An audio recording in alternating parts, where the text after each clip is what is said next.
بعد فأعوذ بالله السميع العليم من الشيطان اللعين الرجيم. بسم الله الرحمن الرحيم. وقال الرسول يا رب إن قوم اتخذوا هذا القرآن مهجورا. صدق الله مولانا العظيم. إن الله وملائكته يصلون على النبي يا أيها الذين آمنوا صلوا عليه وسلموا تسليما. اللهم صل على محمد وعلى آل محمد كما صليت على إبراهيم وعلى آل إبراهيم إنك حميد مجيد. اللهم بارك على محمد وعلى آل محمد كما باركت على إبراهيم وعلى آل إبراهيم إنك حميد مجيد. الصلاة والسلام عليك يا سيدي يا رسول الله وعلى آلك وأصحابك يا سيدي يا حبيب الله. الصلاة والسلام عليك يا سيدي يا رحمة للعالمين وعلى آلك وأصحابك يا سيدي يا خاتم المعصومين. مولاي صل وسلم دائما أبدا على حبيبك خير الخلق كلهم. دع مدعتهم النصارى في نبيهم واحكم بما شئت مدحا فيه واحتكم وانسب إلى ذاته ما شئت من شرف وانسب إلى قدره ما شئت من عظم. فإن فضل رسول الله ليس له حد فيعرض عنه ناطق بفمه. مولاي صل وسلم دائما أبدا على حبيبك خير الخلق كلهم. رب اشرح لي صدري ويسر لي أمري واحلل عقدة من لساني يفقهوا قولي. اللهم نور قلوبنا بالقرآن وزين أخلاقنا بالقرآن ونجنا من النار بالقرآن وادخلنا في الجنة بالقرآن.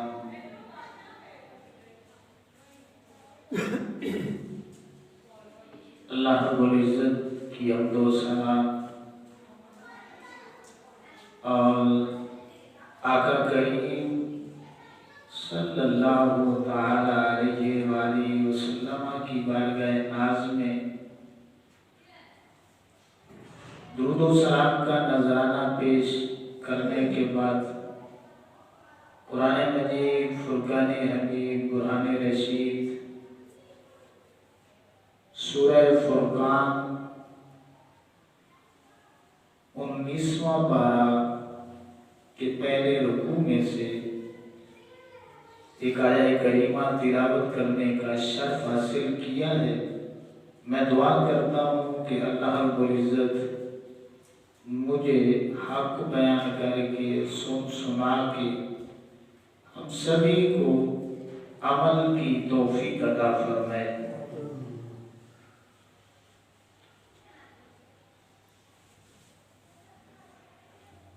امام الانبیاء صلی اللہ تعالیٰ علیہ وآلہ وسلم کے غلام،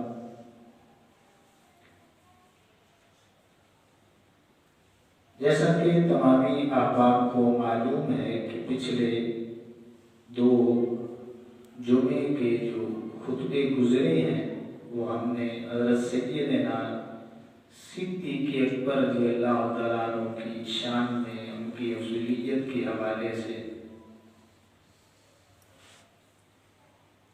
اور اب یہ مہینہ جو رجب المرجب کا ہے، میری یہ کوشش تھی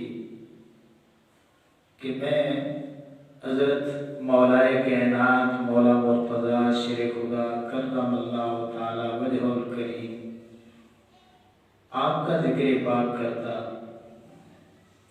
مگر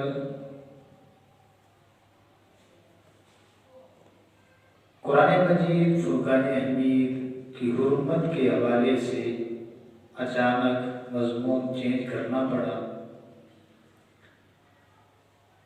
سویڈن جو کہ یورپی ملک ہے،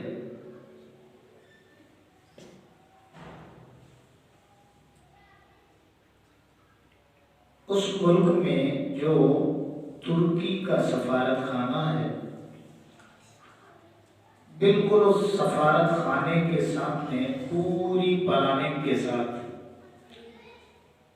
ویڈیو بناتے ہوئے انہوں نے قرآن مجید کو نظر آتش کیا ہے۔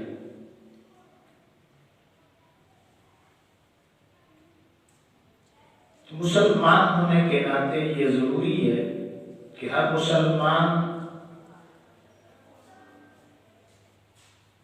قرآن کے ساتھ اور صاحب قرآن کے ساتھ جو اس کا قلبی ربط ہے، قلبی محبت ہے، ایمان کا تقاضا ہے، وہ اس کا اظہار کرے۔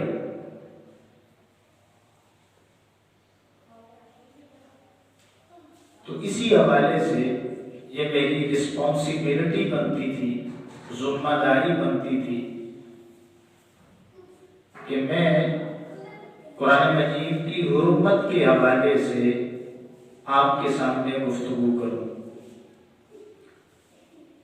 تو آپ نے بڑی توجہ کے ساتھ آج کی گفتگو سماعت کرنی ہے، جس میں ہم یہ سمجھنے کی کوشش کریں گے کہ یہ جو طبقہ ہے قرآن کی حرمت کو پامال کرنے والا، صاحب قرآن کی حرمت کو پامال کرنے والا، اور دین اسلام کی جو بنیاد ہے، جو مرکزیت ہے، جن ارکان کو ان پہ حملے کیوں کر کیے جاتے ہیں، اس میں ہماری کمزوریاں کون سی ہیں اور ہمیں کرنا کیا چاہیے، میں کوشش کروں گا کہ مختصر وقت میں یہ ساری باتیں آپ کے سامنے رکھوں۔ امام الانبیاء صلی اللہ تعالیٰ علیہ وسلم کے غلاموں، قرآن مجید کی جو آیہ کریمہ میں نے تلاوت کی، اللہ فرماتا ہے وقال الرسول، کہ جب قیامت کا دن ہوگا تو آقا علیہ السلام اللہ کی بارگاہ میں یہ عرضی پیش کریں گے کہ یا رب، اے مالک و مولا، ان قوم اتخذوا هذا القرآن مہجورا، کہ میں اس قوم کی شفاعت نہیں کرتا، سفارش نہیں کرتا، کیوں؟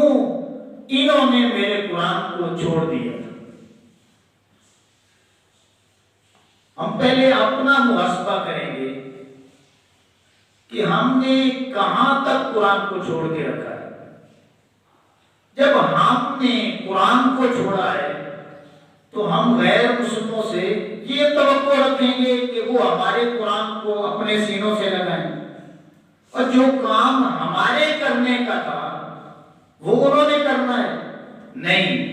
جب ہم نے قرآن کو سینے نہیں لگایا تو پھر انہوں نے یہ حرکتیں شروع کر دی۔ اب ہم قرآن سے کتنا دور ہو چکے ہیں یہ سمجھیں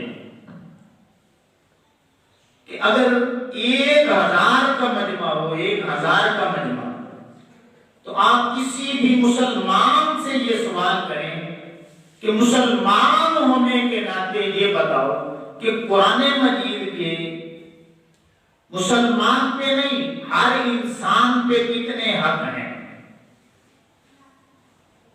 قرآن مجید کے ہر انسان پہ کتنے حقوق ہیں؟ تو شاید 1000 کے مجمع سے ایک بندہ بتا دے تو بڑی بات ہے۔ جب اس حد تک ہم نے قرآن کو چھوڑ دیا ہے تو پھر جو غیر مسلم ہیں انہوں نے ہمارے قرآن کی حرمت کو پامال کرنا ہے۔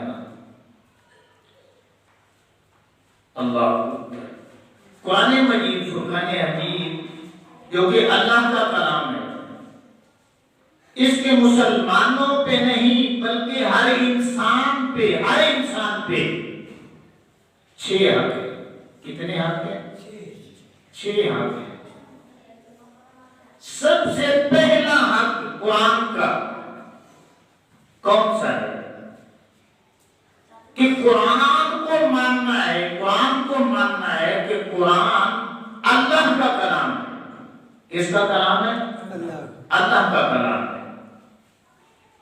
یہ انسانوں کے حقوق میں بتا رہا ہوں، مسلمان پہ حقوق نہیں بتا رہا کہ جو اللہ نے چیلنج کیا ہے نا کہ یہ میرا کلام ہے تو یہ اللہ کا کلام ہے، ہم اس پہ ایمان رکھتے ہیں، مانتے ہیں کہ یہ اللہ کا کلام ہے۔ اگر دنیا میں کسی کو بھی اس پہ اعتراض ہے تو آئے میدان میں، اور تیرے ہر سوال کا جواب قرآن میں موجود ہے، تیرے ہر مسئلے کا حل قرآن میں موجود ہے، اور جہاں پہ تیری سوچ کی حدیں ختم ہوتی ہیں اور وہ سوالات جو تو سوچنا چاہتا ہے ان سوالوں کے جواب نہیں، اللہ کے قرآن نے ان سوالوں کو بھی اٹھایا ہے، ان کا جواب بھی دے دیا۔ صرف اس دنیا کے نہیں، اور ماں کے پیٹ کے حوالے سے آجا قرآن رہنمائی کرتا ہے۔ تیری ماں کے پیٹ میں پرورش کیسی ہوتی ہے اس کا ذکر اللہ کے قرآن میں ہے۔ اندر تجھ تک غذا کیسے پہنچتی ہے اس کا ذکر بھی قرآن میں ہے۔ اور تیرے اعضاء کیسے بنتے ہیں اس کا ذکر بھی اللہ کے قرآن میں ہے۔ اور کتنے دنوں کا ہوتا ہے تو تیرے اندر روح آ جاتی ہے، جان آ جاتی ہے، اس کا ذکر بھی قرآن میں ہے۔ اور ماں کے پیٹ سے پہلے جس جہان میں تو رہتا تھا عالم ارواح میں، قرآن اس کے متعلق بھی رہنمائی کرتا ہے، اور اس جہان کے جتنے تیرے سوالات ہیں ان کا ذکر بھی قرآن میں موجود ہے، ان مسئلوں کا حل بھی قرآن میں موجود ہے۔ اور یہاں جو آگے جہان آنے ہیں نا، قبر ہے، حشر ہے، جنت ہے، دوزخ ہے، ان سارے جو عالمین ہیں، جہان ہیں، قرآن میں ان سارے جہانوں کا ذکر بھی ہے، اور وہاں پہ تجھے جس چیز کی ضرورت ہوگی اس ضرورت کو بھی اللہ کا قرآن بیان کرتا ہے اور اس کا حل بھی آگے بتاتا ہے۔ تو غیر مسلم لوگوں کو قرآن کا یہ چیلنج ہے، اور تمہاری کون سی بات ہے جو اللہ کے کلام میں موجود نہیں ہے؟ تو صرف قرآن کا پہلا حق مان لینے سے، تحقیق کرنے سے جب بندہ عاجز آ جاتا ہے نا تو پھر وہ مان لیتا ہے کہ یہ واقعی اللہ کا کلام ہے، اللہ کا قرآن ہے۔ اللہ اکبر۔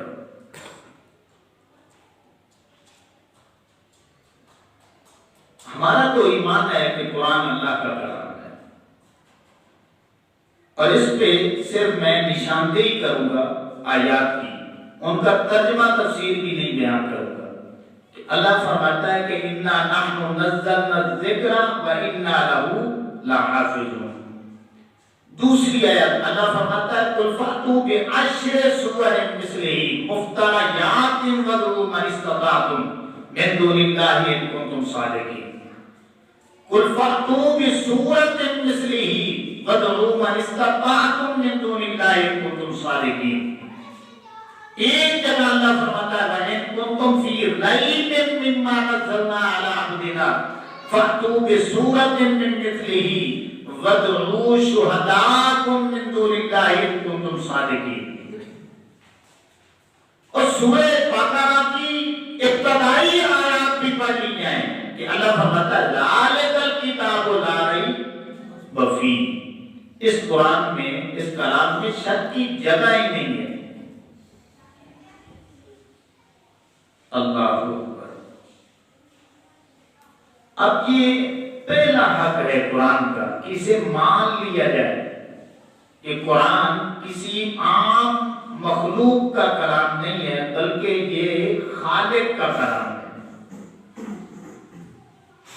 اب دوسرا جو حق ہے وہ قرآن مجید کا یہ ہے کہ جب ہم نے مان لیا ہے کہ قرآن اللہ کا کلام ہے تو پھر اس کا دوسرا حق یہ ہے کہ اس کی تعظیم و تکریم کی جائے۔ کیا کیا جائے؟ تعظیم و تکریم۔ تعظیم و تکریم سے کیا مراد ہے اس کا ذکر بھی قرآن میں موجود ہے۔ اللہ نے فرمایا کہ لا یمسہ الا المطہرون، اس کو نہ چھوئیں مگر وہ جو پاک ہو۔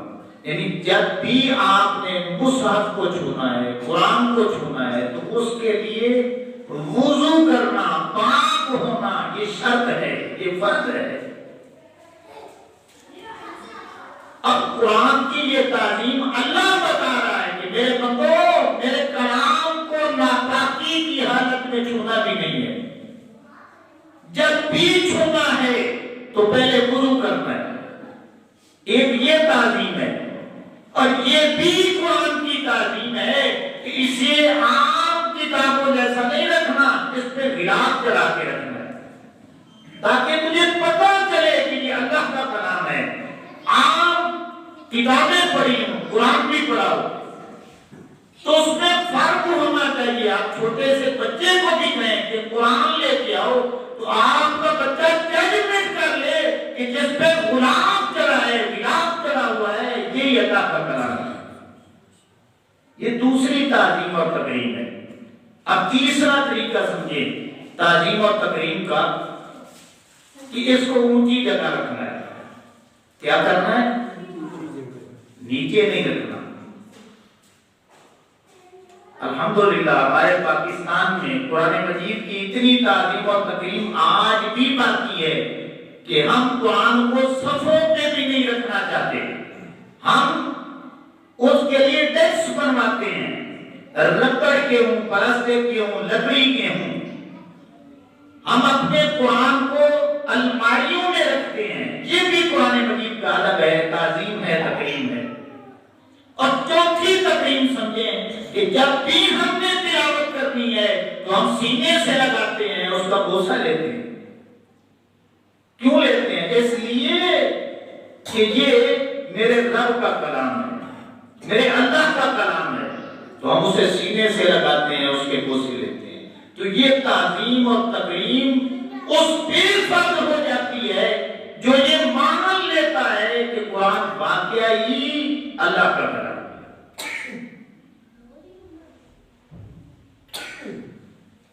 اللہ اکبر۔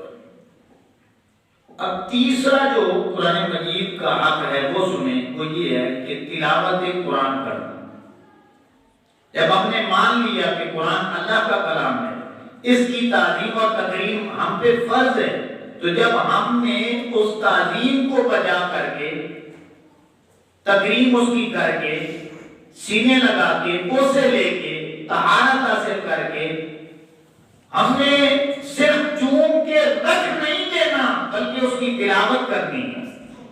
اور تلاوت دو طریقے سے ہوتی ہے، یا دیکھ کے تلاوت کرنا یا زبانی کرنا۔ یہ اللہ کے کلام کا نور ہے کہ جو دیکھ کر پڑھے اسے بھی نصیب ہو جاتا ہے، جو زبانی پڑھتا ہے قرآن کا جو نور ہے اس کے سینے میں اتر جاتا ہے۔ تلاوت قرآن. اب آپ دیکھ لیں کہ ہم نے پہلا حق ادا کیا ہے، پہلا کہ ہم نے مان لیا کہ قرآن اللہ کا کلام ہے. دوسرا حق جو ہے وہ تعظیم اور تکریم کی جتنی باتیں میں نے بتائیں اس میں یہ مادیت کی وجہ سے کمی بیشی آ رہی ہے. اب جو تیسرا حق ہے کہ ہم نے تلاوت قرآن کرنی ہے، اس میں ہم کے ساتھ تک جو ہے وہ ہم کمزوری کا شکار ہو رہے ہیں. ہم دنیا میں کتنے کام ہیں جو روزانہ کی بنیاد پہ کرتے ہیں یا نہیں کرتے، لیکن کتنے ایسے احباب موجود ہیں جنہوں نے اپنی زندگی کا جدول بنایا ہوا ہے، شیڈیول بنایا ہوا ہے کہ میں نے سارے کام کرنے ہیں. ان میں ایک کام یہ بھی ہے کہ روزانہ کی بنیاد پہ میں نے قرآن مجید کی تلاوت کرنی. تو اگر فیصد نکالے جائیں تو شاید 5% کی بندے جو ہے نا 100 میں سے 5 بندے بھی نکلنا مشکل ہو جائے. اس حد تک ہم نے قرآن کو چھوڑ رکھا ہے. اللہ اکبر. اب قرآن مجید کا چوتھا جو ہے وہ حق سنیں کہ وہ قرآن مجید پہ تدبر کرنا، ترجمہ سیکھنا، تفسیر سیکھنا. تو یہ ترجمہ تفسیر کافروں نے سیکھنا تھا یا ہم نے سیکھنا تھا؟ تو قرآن مجید کا چوتھا حق جو ہے وہ کتنے مسلمان ادا کر رہے ہیں کہ شاید 1000 بندہ جو ہے نا 1000 بندہ نکالیں جو مسلمان ہو اور پھر اس سے پوچھیں کہ ساری زندگی میں تم نے صرف ایک بار پورے قرآن کا ترجمہ پڑھا ہے، صرف ایک بار پورے قرآن کی تفسیر سیکھی ہے، تو شاید جواب جو ہے نا وہ ہاں میں نہ ہو، نہ میں. تو ہم میں سے اکثریت نے قرآن مجید کا چوتھا حق وہ بھی ادا نہیں کیا.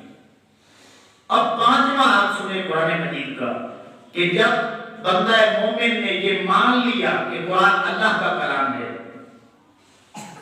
پھر اس کی تعظیم بھی کی، تکریم بھی کی، تلاوت قرآن بھی شروع کر دی، ٹھیک ہے. پھر اس نے قرآن مجید کو ترجمہ تفسیر سے پڑھنا بھی شروع کیا تو اسے پتا چلا کہ جھوٹ نہیں بولنا، غیبت نہیں کرنی. اسے پتا چلا کہ چوری نہیں کرنی، زنا نہیں کرنا، شراب نہیں پینی، ڈاکہ نہیں مارنا، دھوکہ نہیں دینا، ملاوٹ نہیں کرنی، رشوت نہیں لینی، سود نہیں لینا دینا. اسے پتا چل گیا کہ گالی گلوچ میں نے نہیں کرنی، میں نے نماز پڑھنی ہے، روزہ رکھنا ہے، زکات دینی ہے، حج کرنا ہے. تو ہم میں سے کتنے احباب ہیں جو قرآن مجید کا یہ 5واں حق کہ قرآن پہ عمل کرنا ہے وہ ادا کر رہے ہیں. تو ہم میں سے اکثریت مسلمانوں کی یہاں پہ بھی فیل ہو جاتی ہے. اب قرآن مجید کا چھٹا حق یہ ہے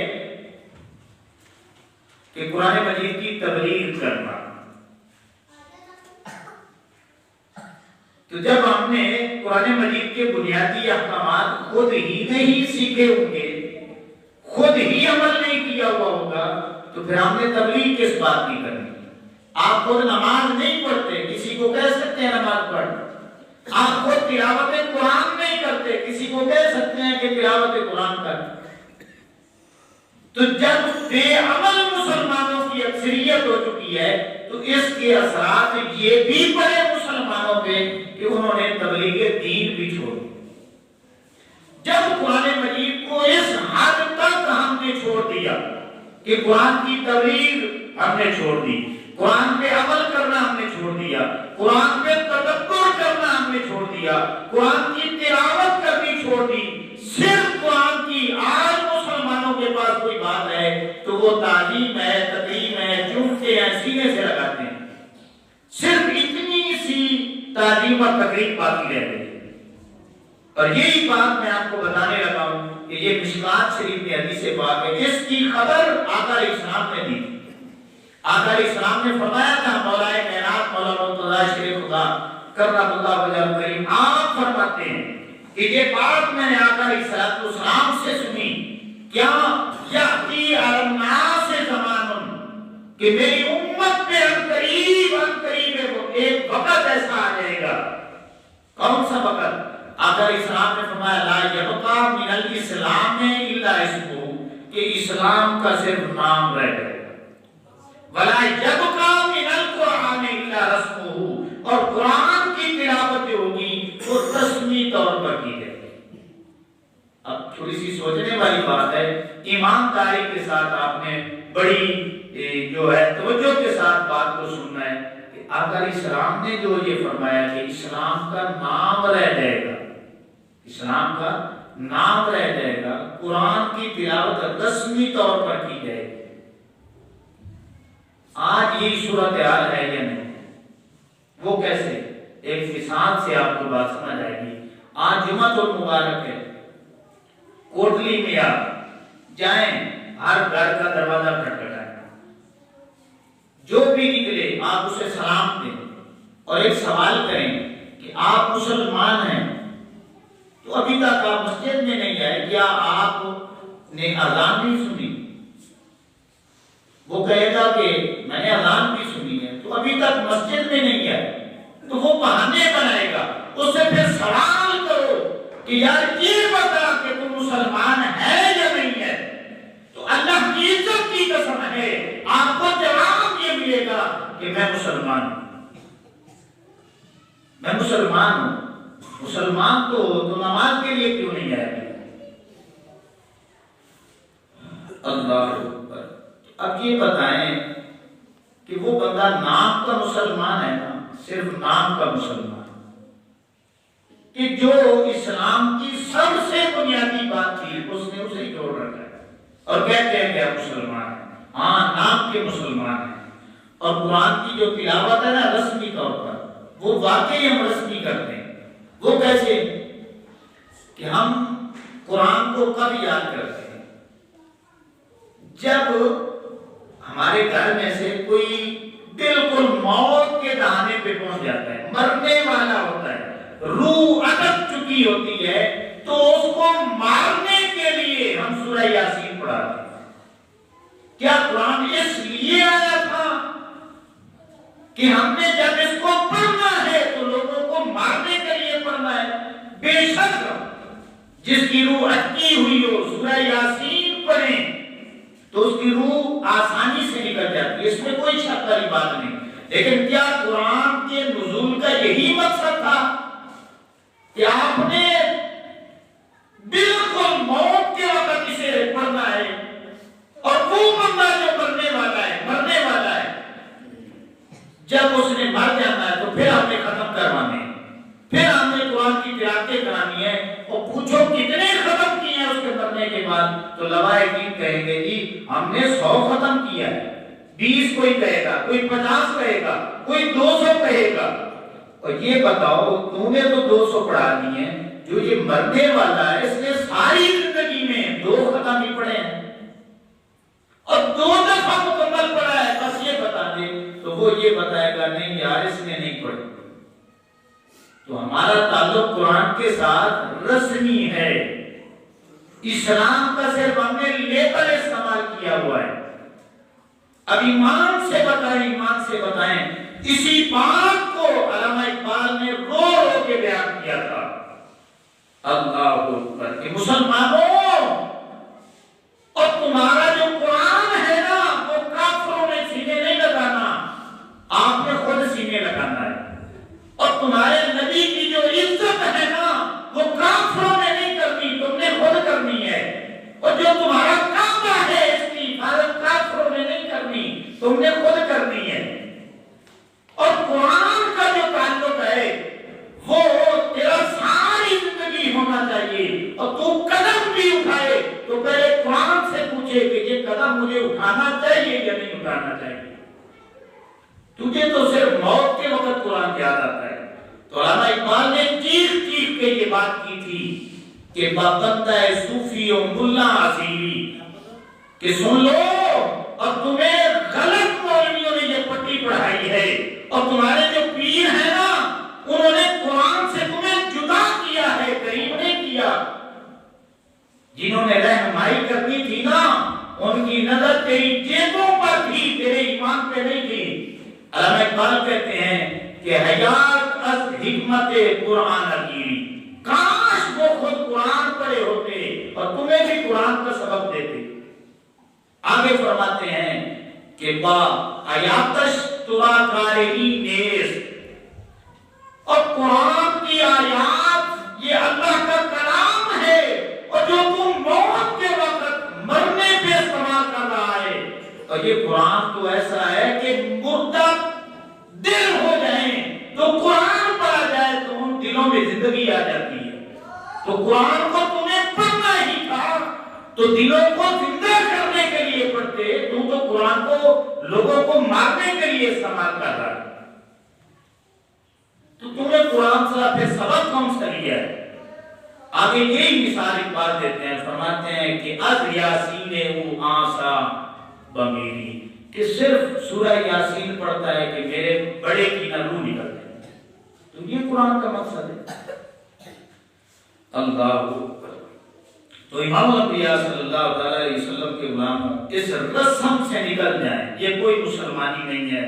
اب ایک میں مثال آپ کو دیتا ہوں، آپ نے ایمان کے ساتھ اس کا جواب دینا ہے کہ اگر آپ کے پاس کوئی بوتل لے کے آئے، اوپر لیبل یہ لگا ہوا ہو کہ یہ شہد ہے، اندر جو ہے نا اندر وہ گڑ کی یا چینی کی راکھ پکی ہوئی ہو، آپ اسے چیک کریں گے، دیکھیں گے، تو آپ کہیں گے کہ یار تو نے اوپر لیبل شہد کا لگایا ہے اور اندر تو راکھ موجود ہے، نیلی چینی ہے، گڑ موجود ہے سارا، تو تم مجھے داؤ لگانا چاہتا ہے۔ آپ میں سے کون بندہ ہے جو چینی کی راکھ پکی ہوئی ہو، لیبل شہد کا لگا ہوا ہو، آپ میں سے کون بندہ ہے جو خریدنے کے لیے تیار ہے؟ آپ اسے گالیاں نکالیں گے کہ تم مجھے دھوکہ دینا چاہتا ہے، داؤ لگانا چاہتا ہے، اور اندر راکھ پکی ہے، اوپر لیبل شہد کا لگایا ہے۔ تو امام الانبیاء صلی اللہ علیہ وسلم کے غلاموں کی ایمان سے بتاؤ، اور صرف نام ہے مسلمانی کا، اندر کچھ بھی نہیں ہے، لیبل لگا ہوا ہے کہ ہم کلمہ پڑھتے ہیں، کیا ایسا اسلام اللہ رب العزت قبول کر لے گا؟ جب ہم چھوٹی سی بوتل پہ کوئی داؤ لگائے تو ہم لینے کے لیے تیار نہیں، تو ہمارے اندر صرف لیبل لگا ہوا ہے، حقیقت موجود نہیں ہے، قرآن سے تعلق رسمی ہے، اسلام کا صرف نام لے رہی ہے۔ تو اللہ رب العزت نے جو ذلت مقدر ہمارا ہونی تھی وہی ہو چکی ہے، وہ ذلت ہم پہ ڈال دی ہے۔ جب ہم نے قرآن کو چھوڑ دیا، اپنے نبی کے احکامات کو چھوڑ دیا، تو ہم ذلت کا شکار ہو چکے ہیں۔ اللہ تو امام الانبیاء صلی اللہ علیہ وسلم کے غلاموں اب ایمان سے بتائیں کہ وہ ہم مسلمان کہاں سے ڈھونڈے کہ جو یہ کہے کہ قرآن کا حکم ہے جھوٹ نہیں بولنا، میں نے آج تک جھوٹ نہیں بولا، ڈھونڈنے سے مسلمان نہیں ملے گا۔ جو یہ کہتے کہ میں نے آج تک غیبت نہیں کی اور ڈھونڈتے رہے، مسلمان نہیں ملے گا۔ جو یہ کہے کہ آج تک میں نے ملاوٹ نہیں کی، آج تک مسلمان بھائی کو میں نے دھوکہ نہیں دیا، میں نے فراڈ نہیں کیا اس مسلمان کے ساتھ، میں نے بہتان بازی نہیں کی، بد کلامی نہیں کی، بد زبانی نہیں کی، گالی گلوچ نہیں کی، وہ کون سا مسلمان ہے ڈھونڈ کے لیے؟ تو پھر سوچ لیں کہ صرف نام کے مسلمان ہیں، اور جن کاموں کے کرنے کا اللہ نے حکم دیا تھا کہ میرے بندوں نماز نہ چھوڑنا، نماز نہ چھوڑنا، نماز نہ چھوڑنا، اسی کو ہم نے چھوڑ دیا۔ روزہ، زکات، حج کو ہم نے چھوڑ دیا۔ اسلام کی کسی نے ٹانگ پکڑ لی، کسی نے ہاتھ پکڑ لیا، کسی نے انگل پکڑ لی، ایک ایک چیز کو لے کر کے بیٹھے ہوئے ہیں۔ تو امام الانبیاء صلی اللہ علیہ وسلم کے غلاموں، اگر ہم چاہتے ہیں یہ جو ذلت ہم پہ آ چکی ہے معاشی طور پر، یہ دیکھ نہیں رہے آٹا کہاں پہ چلا گیا کہ غریب بندے کی آپ جو ہے نا بس کا کام نہیں رہا۔ حقیقت بات جو 40-50 ہزار کمانے والا ہے نا، وہ بھی بنیادی چیزیں نہیں خرید سکتا۔ معاشی طور پر مسلمان اتنے گر چکے ہیں، سیاسی طور پر اتنے گر چکے ہیں جو آپ کے سامنے ہیں کہ 60 سال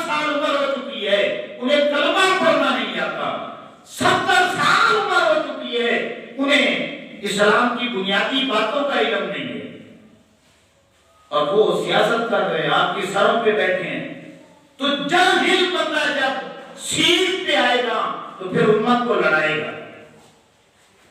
امت لڑ رہی ہے، معاشی طور پہ بھی گر چکی ہے، سیاسی طور پہ بھی گر چکی ہے۔ اب آئے قرآن سے ہم پوچھتے ہیں کہ اے مالک کی ذلت سے ہم نکلنا چاہتے ہیں، اے مالک کوئی اس کا طریقہ ہے کہ ہم ذلت سے نکل جائیں، عروج پا جائیں، پستی سے نکل کر بلندی کی طرف جانا چاہتے ہیں؟ اللہ فرماتا ہے اور میرے بندوں اور میرے قرآن کو پکڑ لو، قرآن کو پکڑنا تمہارا کام ہے، قرآن تمہیں پستی سے نکال کے بلندی کی طرف لے جائے گا، تمہیں ذلت سے نکال کر تمہیں عروج کی طرف لے جائے گا۔ اب حدیث پاک میں آقا علیہ السلام نے فرمایا، مسلم شریف کی حدیث پاک ہے، ان اللہ یرفع بہذا الکتاب اقواما ویضع بہ آخرین، کہ میری امت جب بھی کوئی لگا ہو جاتا ہے تو وہ بیساکھی کے سہارے کھڑا ہوتا ہے۔ جب بھی میری امت تم پہ زوال آ جائے، کسی بھی قسم کا زوال ہو، وہ معاشی زوال ہو، وہ سیاسی زوال ہو، اور قرآن کو پکڑ لینا، اللہ تمہیں عروج کی بلندیاں عطا فرمائے۔ ہم نے اسی قرآن کو ابھی تک چھوڑا ہوا ہے۔ تو اللہ اکبر، امام الانبیاء صلی اللہ علیہ وسلم کے غلاموں، کسی شاعر نے کیا خوبی کہا کہ پیغام ہدایت ہے یہی رحمت رب ہے، پیغام ہدایت ہے یہی رحمت رب ہے، سمجھے نہ اگر کوئی تو یہ بات عجب ہے، قرآن کے دامن کو کبھی چھوڑ نہ دینا، قرآن ہی انسان کی عظمت کا سبب ہے، کہ جو تجھے عظمت ملی ہوئی ہے نا، یہ صرف قرآن کی وجہ سے، یہ قرآن نے بتایا ہے کہ جتنی بھی مخلوقات ہیں ایک طرف ہو جائے، انسان ایک طرف کھڑا ہو تو ساری مخلوقات مل کے بھی انسان کا مقابلہ نہیں کر سکتی۔ یہ عظمت کس نے دی ہے؟ تجھے قرآن نے دی ہے، اور جس نے عظمت دی ہے تجھے، تمہیں اسی کو چھوڑ دیا ہے، اور اس حد تک چھوڑ دیا ہے کہ اب صرف چومنا ہے، سینے سے لگانا ہے، تھپی میں بند کرنا ہے، الماری میں رکھ دینا ہے۔ اللہ اکبر۔ تو امام الانبیاء صلی اللہ علیہ وسلم کے غلاموں، یہ تو ہماری حوالے سے، اپنوں کے جو حوالے سے گلے شکوے تھے، بنیادی باتیں تھیں کہ ہمارے اندر بھی کمی کمزوریاں موجود ہیں، وہ میں نے آپ کے سامنے بیان کی۔ اب دوسری بات سنیں کہ یہ جو 300 سال کا دورانیہ ہے نا، آج سے پیچھے 300 سال، اس میں بڑی بڑی پلانیاں ہوئی۔ جب ادھر سے انگریز جانے لگے نا، تو پھر انہوں نے بڑے مشورے کیے، بڑی پلانیں کی کہ مسلمانوں کے ہم نے قرآن کو دریافت بھی کیا، ان کی علماء کو پھانسیوں پہ بھی چڑھایا ہے۔ اب میں اشارے کر رہا ہوں، لمبی باتیں نہیں بتا رہا، ورنہ ایک ایک بات پہ گھنٹے گھنٹے کی گفتگو۔ 100 سال پہلے کتنے علماء کو کالے پانی کی سزا دی جاتی ہے، جزیرہ انڈمان میں بھیجا جاتا ہے، پھانسیاں لگائی جاتی ہیں، تختہ دار پہ جلایا جاتا ہے، علماء کو شہید کیا جاتا ہے، جو حافظ ہوتے ہیں ان کی گردنیں کاٹی جاتی ہیں، قرآن سارے نسخوں کو جمع کر کے دریا خود کیا جاتا ہے، اور دریا دجلہ کا پانی نہیں رہتا، سیاہی بن جاتی ہے۔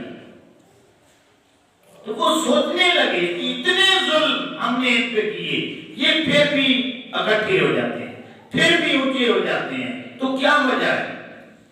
بڑی تحقیق کے بعد، سوچو بچار کے بعد وہ اس نتیجے پہ پہنچے کہ جب تک مسلمانوں کے پاس 4 چیزیں ہیں اور انہوں نے ان کا دامن پکڑا ہوا ہے، تو قرآن کبھی بھی جو ہے، مسلمان جو ہیں، یہ کبھی بھی زیر نہیں ہو سکتے۔ جب تک مسلمانوں نے قرآن کا دامن، صاحب قرآن کا دامن، اور پھر حج مرکزیت اور جہاد کو پکڑا ہوا ہے نا، مسلمان کبھی بھی زیر نہیں ہو سکتا۔ اب انہوں نے سوچا کہ اس کے لیے بندے تیار کریں۔ یہ میں وہ باتیں رکھ رہا ہوں جو آپ بڑی بڑی کتابیں پڑھنے کے بعد آپ کو باتیں ملیں گی۔ انہوں نے مرزا قادیانی کو ہمارے اس ایریے میں لانچ کیا۔ یہ انگریزوں کا پودا ہے جو انہوں نے لگایا، صرف ایک بات کی خاطر کہ جہاد کو ختم کر دیا جائے، مسلمان موت سے ڈرنا شروع کر دے۔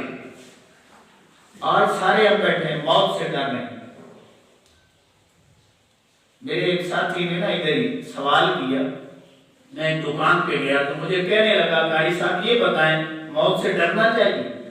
میں نے کہا نہیں، موت سے ڈرنا نہیں چاہیے، موت کی تیاری کرنی چاہیے۔ موت کو ڈرنے والی شے نہیں ہے۔ تو موت سے سارے ڈر رہے ہیں، لیکن موت پھر بھی آ جاتی ہے۔ اللہ اکبر۔ تو جہاد جو ہے نا، جہاد صحابہ کرام کا پڑھ کے دیکھیں، وہ دعائیں کیا کرتے تھے، کاش میں اس جنگ میں شہادت ہو جاتی۔ آج مسلمانوں نے اتنا جی چرایا، ہائے میری بیوی، ہائے میرے بچے، ہائے میری زمین کا کیا بنے گا، موت سے ڈر رہے ہیں، تو ذلت مقدر ہو گئی۔ موت سے ڈرنے لگے ہیں تو بیماریاں بڑھنے لگی ہیں، جہاد سے تنی کترانے لگے ہیں تو وہ مرضیں لگ چکی ہیں جن کا علاج بھی نہیں ہے۔ تو جہاد کو ختم کرنے کے لیے مرزا قادیانی کو انگریزوں نے لانچ کیا مسلمانوں کے اندر، اور مرزا قادیانی خود کہتا ہے کہ میں نے جہاد کے خاتمے کے لیے اتنی کتابیں لکھی ہیں کہ پوری لائبریری جو ہے وہ میں نے پڑھ دی۔ یہ وہ خود لکھتا ہے جہاد کو ختم کرنے کے لیے۔ پھر انگریزوں نے مشورہ کیا کہ مسلمانوں کی مین جو جگہ ہے نا، مرکزیت، وہ مکہ مدینہ ہے، کہ لاکھوں کروڑوں اربوں خربوں مسلمان پوری دنیا سے حج کے موقع پہ مکہ مدینہ میں جمع ہو جاتے ہیں۔ تو انہوں نے اب حج کو ختم کرنے کے لیے پلاننگ بنائی کہ کسی بندے کو لانچ کریں۔ تو اب انہوں نے ایران سے ایک بندہ تلاش کیا جس کا نام ہے بہاءاللہ۔ ادھر مرزے نے کوشش کی جہاد کو ختم کرنے کی، ایران میں بہاءاللہ نے کوشش کی، کتابیں لکھی، لوگوں کو جو ہے ان کا ذہن بنایا، ذہن سازی کی اور تیار کیا، اور ادھر ہی مکہ مدینہ بنا دیا کہ اب ادھر جانے کی نہیں ضرورت، ادھر ہی حج عمرہ کر لیا کرو۔ آج بھی بہائی فرقہ وہ ایران میں موجود ہے، اور قادیانی آپ کے اس برے صغیر میں موجود ہے۔ اس نے ادھر حج کی مرکزیت کو ختم کرنے کے لیے کوشش کی، مرزا قادیانی نے جہاد کو ختم کرنے کے لیے کوشش کی۔ اب دو باتیں رہ گئی تھی، ایک قرآن، ایک صاحب قرآن۔ تو اب انہوں نے سوچا کہ قرآن کو ہم کس طرح جو ہے اس کی حرمت کو پامال کر سکتے ہیں۔ اب انہوں نے مشورہ کیا کہ ہم نے دریا بدھ کیا ہے، لیکن ان کے اندر حافظ موجود ہیں، یہ پھر لکھ لیتے ہیں۔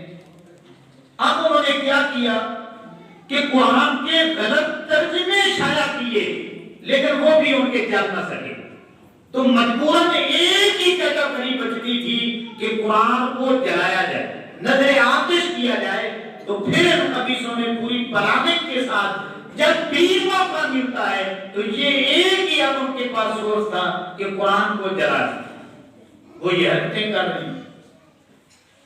اب صاحب قرآن کے متعلق ایک تو یہ تھا کہ آقا علیہ السلام کے خلاف کتابیں لکھی جاتی لیکن ان کے اثرات مرتب نہیں ہوئے۔ پھر انہوں نے پلاننگ کی کہ اب کون سا طریقہ اختیار کیا جائے کہ مسلمانوں کے اندر جو ہے اشتعال آئے۔ تو انہوں نے آقا علیہ السلام کے خاکے بنانا شروع کیے، کارٹون بنانا شروع کیے، اور وہ تقریباً 100 سال کے اندر یہ دو حرکتیں، قرآن کو جلانا، آقا علیہ السلام کے خاکے بنانا، اور پھر 100 سال کے اندر ہی جو حج کی مرکزیت ہے اس کو ختم کرنا اور جہاد کا جو جذبہ مسلمانوں کے اندر موجود ہے اس کو ختم کرنے کے لیے انہوں نے پوری پرانے پڑھائی. اللہ اکبر. تو امام الانبیاء صلی اللہ علیہ وسلم کے غلاموں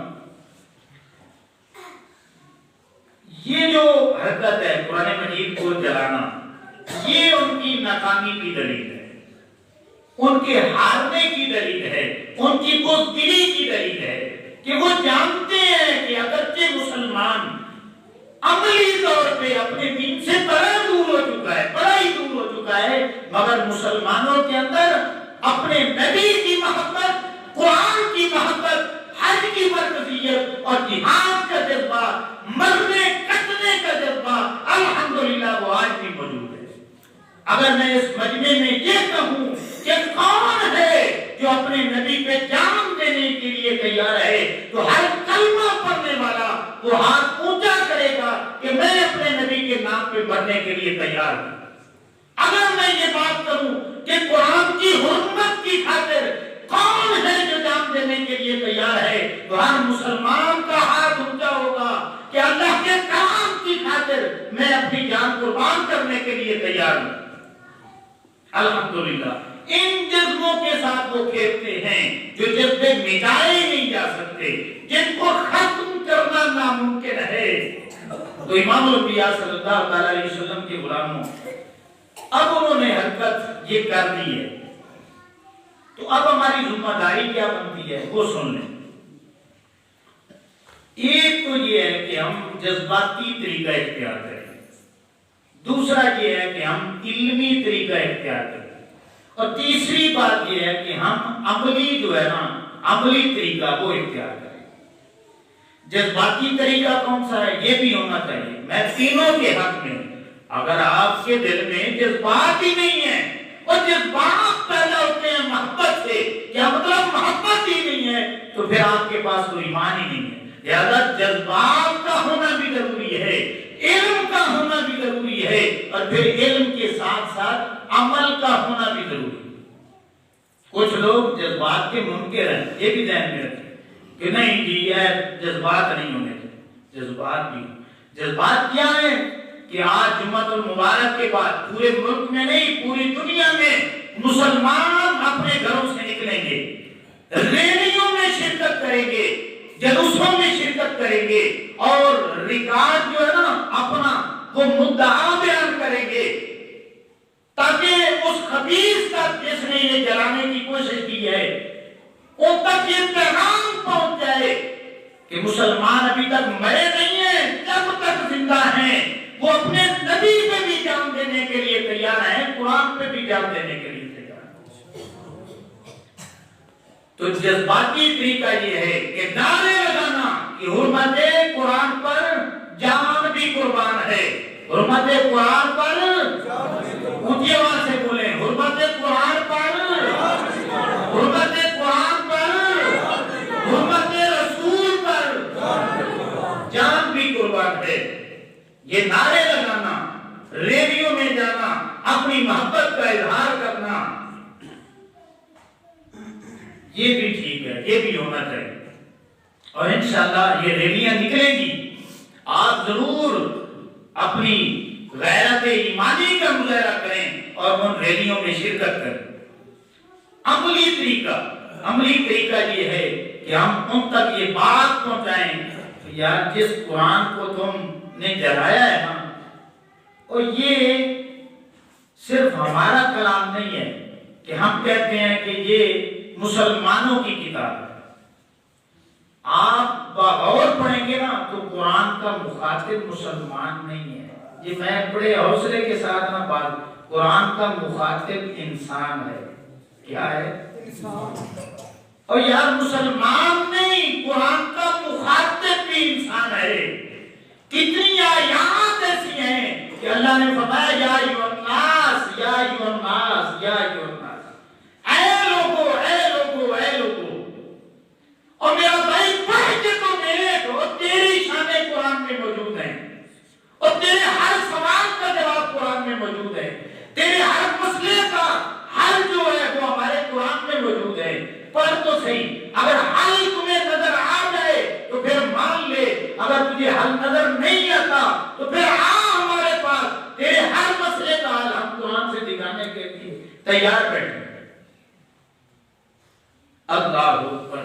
اور علمی طریقہ یہ ہے کہ یہ بات ہم ان تک پہنچائیں کہ میرا بھائی اگر تو یہودی ہے نا، یہودی موسیٰ علیہ السلام کا کلمہ پڑھتا ہے تو اپنی ٹیمپل شدہ کتاب، تحریف شدہ کتاب، عبرانی زبان میں نہیں جو آج انگلش زبان میں، وہ لے کے آ جا، ہمارے کسی جاہل بندے کے پاس لے کے آ جا اور تمہارے نبی کی تعریف شدہ کتاب ہمارے کسی جاہل بندے کے ہاتھ میں دے اور اسے کہہ دے کہ یہ وہ کلام ہے جو اللہ نے موسیٰ علیہ السلام پہ اتارا ہے. اللہ کی عزت کی قسم ہے ہمارا وہ جاہل بندہ بھی اس کلام کو چون کے سینے سے لگا دے. اور تم ہمارے قرآن کی توہین کرتے ہو اور تمہاری بدلی ہوئی کتابوں کی ہمارے دلوں میں اتنی عزت ہے کہ ہمارا جاہل بندہ بھی سینے سے لگانے کے لیے تیار ہے. اللہ یہ علمی انداز ہے، علمی جواب ہے، یہ علماء نے دینا ہے. عملی طریقہ یہ ہے کہ انہوں نے قرآن کی جو توہین کی ہے نا کہ ان کا تعلق اور زیادہ قرآن سے کرتا ہے. تو اگر ہم قرآن پہ عمل کرنے والے بن جائیں نا تو جو ان کی منشا تھی کہ اور زیادہ دور ہو جائے، جب دیکھیں گے کہ ہم نے تو قرآن کی اس لیے توہین کی تھی کہ یہ جو ہے نا قرآن سے اور زیادہ دور ہو جائیں، لیکن ہم نے یہ دیکھا ہے کہ مسلمانوں میں اتحاد آ گیا. ہم نے یہ دیکھا ہے کہ قرآن کی محبت اور بڑھ گئی ہے.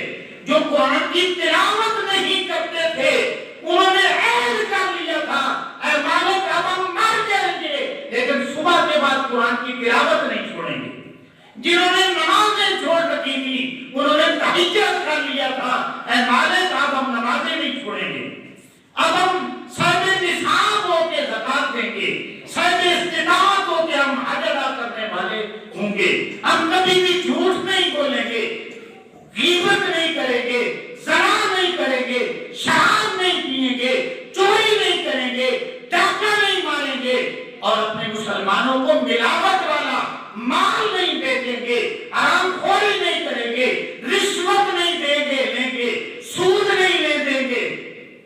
جب یہ مسلمان عملی طور پہ میدان میں آ جائے گا تو وہ شکست ان کے مقدر ہو جائے گی. مسلمان جتنا زیادہ قرآن کے قریب ہوگا اور پھر ان احکامات پہ عمل کرے گا اس کو بلندی نصیب ہوتی چلی جائے گی. تو آج ان کو جواب دینا ہے، جذباتی بھی دینا ہے کہ آپ نعرے لگائیں، ریلیوں میں شرکت کریں. ان کو علمی جواب بھی دینا ہے جو میں نے آپ کے سامنے رکھا، ان کو عملی جواب بھی دیں کہ تم نے تو ہمارا رشتہ کاٹنے کی کوشش کی لیکن ہم نے اللہ کے در میں اللہ کے ساتھ وعدہ کر لیا تھا کہ آج کے بعد جھوٹ نہیں بولیں گے. ہر وہ کام جس کے کرنے کا اللہ نے حکم دیا تھا بس وہ کریں گے، جس سے منع کیا تھا اس سے رک جائیں گے. تو یہ عملی کام کرنے والا ہے جو ہم سبھی کو کرنا چاہیے. انشاءاللہ اس کا بھی ان تک نقصان ہوگا، ان کو پہنچے گا اور ایسا ان کو پتہ چل جائے گا کہ ہم نے ایسا پھر کام کیا تو مسلمان اور زیادہ ان کا تعلق قرآن کے ساتھ، اپنے نبی کے ساتھ، اسلام کے ساتھ، شریعت کے ساتھ ان کا مضبوط ہو جائے. اللہ اکبر. تو امام الانبیاء صلی اللہ علیہ وسلم کے غلاموں یہی وجہ ہے کہ جتنا ہم قرآن سے دور ہوتے ہیں ان کو موقع مل جاتا ہے پھر وہ شرارتیں کرتے ہیں. اس لیے امام الانبیاء صلی اللہ علیہ وسلم کے غلاموں ایمان بچانا ہے تو خدا کچھ بھی ہو جائے، جب بھی غیر مسلم قرآن پہ، اسلام پہ، صاحب قرآن پہ، حج پہ، جہاد پہ، نماز پہ انگلی اٹھائے تو تم ان کو جواب دینے کی بجائے اپنا رخ قرآن کی طرف کر لو گے تو وہ خود بخود ہی اپنی موت مار دیں گے. تو علامہ اقبال رحمۃ اللہ علیہ نے اسی بات کو بیان کیا تھا کہ گر تو میخائی مسلمان عزیزتن، کہ اے مسلمان اور مجھے تو سمجھ نہیں آتی تیرا قرآن کے بغیر گزارا کیسے ہو رہا ہے.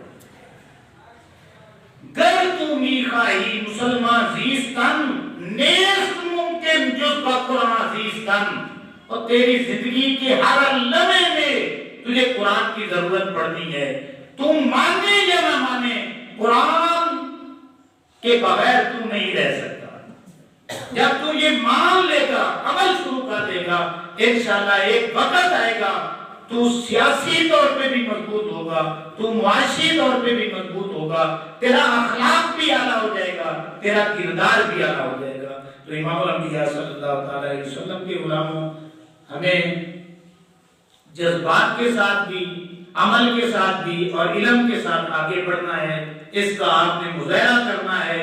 آپ کو جہاں پہ بھی موقع ملتا ہے ضرور شرکت کریں, اپنی محبت کا اظہار کریں. اللہ رب العزت یہ جو محبت ہے دنیا میں نہیں, ہم اس دنیا سے جا بھی رہے ہو تو اللہ رب العزت ہمارے دلوں میں قرآن کی, صاحب قرآن کی, اسلام کی, شریعت کی یہ محبت سلامت رکھے. اور یہی محبت ہمیں انشاءاللہ قیامت والے دن وہ بخشانے کے لیے یہ کافی ہو جائے گی. اللہ ہمیں عمل کی توفیق عطا فرمائے. وما علینا الا البلاغ.